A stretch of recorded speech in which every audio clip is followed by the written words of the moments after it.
Sobre este assunto, nós vamos agora contar com uma presença do Wellington Calazans aqui. Em análise, Wellington, boa noite. Estava difícil a comunicação há instantes, mas espero que agora seja de vez. Boa noite, bem-vindo. Boa noite, Dorivaldo Aleixo. Boa noite a você assistindo ao canal TPA Notícias, aqui no Hora 10. É um prazer estar de volta. Exato. Wellington, o prazer é todo nosso em recebê-lo mais uma vez. Vamos começar pelo segundo assunto, melhor. Esta rejeição deste plano proposto, o que é que, na verdade, assinala aqui a Rússia com esta rejeição? Dorivaldo, a rejeição à proposta da China é um pouco forçada aí pela imprensa, não é bem assim. O que a Rússia falou sobre isso é que requer uma análise mais detalhada sobre alguns pontos da proposta para que isso possa se tornar uma ação plausível, ou seja, que possa ser praticada. A imprensa imediatamente acelerou e buscou transformar isso numa recusa da proposta da China. Obviamente que qualquer tipo de atraso à aceitação de uma proposta pode soar como sendo uma rejeição, mas o que foi dito, inclusive por uma das autoridades russas, o Peskov, certo. foi que alguns pontos careciam de uma análise mais profunda por causa da questão prática. Por exemplo, quais as garantias que a Rússia vai ter que, ao recuar na defesa da região, dos territórios hoje anexados, a Ucrânia irá deixar de atacar aquelas populações? É preciso fazer uma série de perguntas, sim. Porque, Dorivaldo, não começou no dia 24 de fevereiro do ano passado essa situação entre Rússia e Ucrânia.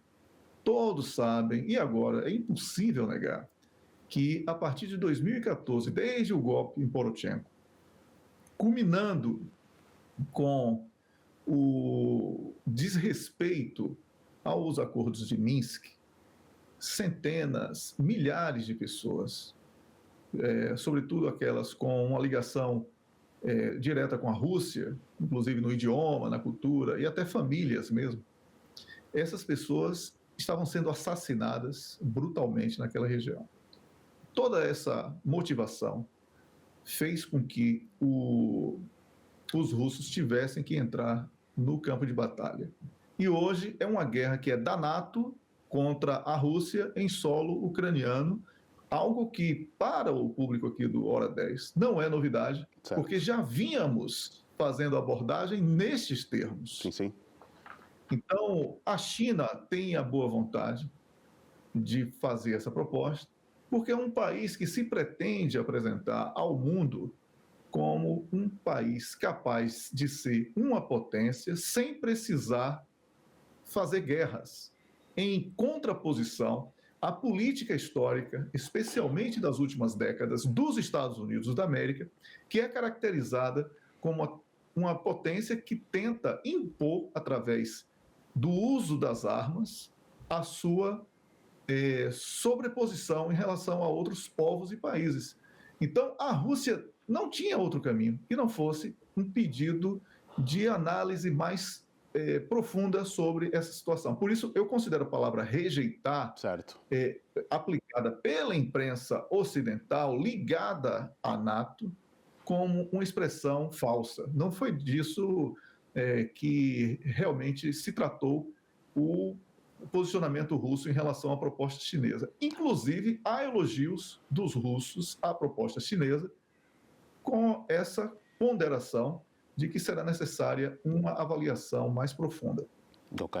Estes elogios e não tendo existido, de facto, digamos, motivos mais do que suficientes para tomarmos esta posição como uma rejeição, leva-nos a acreditar ser uma opinião precipitada, esta que vem sendo levantada, ou a forma como vem sendo, melhor, interpretado este cenário todo aqui criado neste momento? Sem dúvida, sem dúvida, e há uma razão muito especial para isso. Sim, sim. Observe que, ao mesmo tempo que os ucranianos falam que, especialmente o presidente Volodymyr Zelensky, fala que os ucranianos sofrem e que estão sendo vítimas de um ataque brutal, né? Ele a todo instante pede armas e dinheiro. Né? Então, não há aí uma proposta de paz para que a Rússia possa se sentir confortável em acreditar na boa-fé do lado ucraniano para que essa proposta chinesa seja bem recebida como um acordo que seja de interesses recíprocos, mútuos, pelo menos. Certo. Por quê? Como eu já falei aqui, Dorival, em outras oportunidades, é bom repetir porque o público também é rotativo, né? Exatamente. A Ucrânia hoje não tem soberania sobre as decisões relacionadas a este conflito. São os países membros da NATO que ditam a agenda que tem sido adotada com a roupa da Ucrânia. Mas quando, na verdade, até mesmo depois daquela fase de mercenários de guerra, há a possibilidade do envio de tropas de países membros da NATO para o terreno na Ucrânia, o que faz com que fique ainda mais consolidada essa presença da NATO em solo ucraniano num confronto direto com a Rússia, e o que dá aí características de embrião de uma terceira guerra mundial, porque são as características semelhantes ao início da Primeira Guerra Mundial. Okay. Né? Foi passo a passo até que acabou despoletando toda a Primeira Guerra Mundial. Essa nova situação na Ucrânia resgata essas mesmas características. Sim, sim.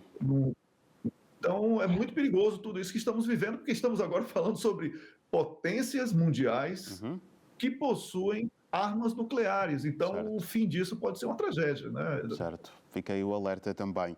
E já que fala de armas nucleares, Wellington, com certeza, eu aproveitaria também para trazer já aqui a nossa conversa ao facto do presidente russo ter afirmado ontem, segunda-feira, a suspensão do acordo nuclear New START, não só pela capacidade nuclear dos Estados Unidos da América, mas também pela NATO.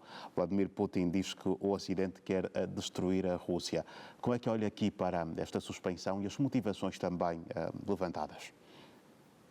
Dorivaldo, quem tem dito isso não é a Rússia, quem tem dito isso é a União Europeia, através das suas autoridades, nos países membros, especialmente os membros da NATO. Todos dizem que essa guerra tem que ser culminada com a derrota da Rússia. Certo. Então, a Rússia, ao se defender, ela está defendendo a sua própria soberania como Estado e a soberania popular. O povo russo também não quer morrer. E há um preconceito enorme, isso desde o começo, inclusive eu mencionei aqui naquela oportunidade, episódios com pessoas que eu conheço, que são da Rússia, e que tinham sido discriminadas de uma maneira brutal aqui dentro da Suécia. Isso acontece, isso é um preconceito, isso é xenofobia. Certo. E é preciso que toda essa situação seja superada através do respeito mútuo. Não vai haver paz sem que um povo seja discriminado e massacrado por outros povos. Então, por ser a Rússia uma potência bélica, não existia nenhuma possibilidade dela manter essa presença de observadores norte-americanos dentro do solo russo, porque isso pode hoje servir de mapeamento da capacidade de reação russa, o que seria uma um suicídio, vamos chamar assim, para que o nosso público entenda melhor, dos russos, porque iria permitir que observadores mapeassem a capacidade da própria Rússia de reagir a um eventual ataque ao seu território de uma maneira expressiva, com armas letais. Então, Dorivaldo, não é nenhuma surpresa que a Rússia, através do presidente Vladimir Putin, tenha sancionado essa lei que afasta o país do acordo internacional de cooperação, que era o último acordo, inclusive, para o acompanhamento, né, dos avanços no setor nuclear, especialmente aqueles aplicados ao belicismo. Então, é um passo perigoso, porque, lamentavelmente, cria uma tensão que nós aqui podemos chamar de escalada, e essa escalada, por tudo isso que já falei sobre os países envolvidos e os interesses que não estão sendo reportados, porque tudo aí gira em torno de economia e supremacia econômica e de poder no contexto da ordem mundial. É uma disputa entre potência única versus mundo multipolar, e vamos ver se todos estão prontos para o diálogo, porque no ritmo que nós estamos aqui comentando a cada semana, não é? Semanalmente eu estou aqui conversando com você e, lamentavelmente, temos praticamente trabalhado como narradores de tragédia, não é? Porque toda semana nós estamos aqui narrando episódios mais profundos, mais graves e que tensionam cada vez mais esta situação, que já é muito delicada desde a origem. É isso. Wellington, eu vou esperar por si amanhã para analisarmos outros assuntos. Por hoje, agradecer apenas pela presença aqui no Hora 10 edição da noite, mais uma vez pelos seus subsídios, grandiosos como sempre.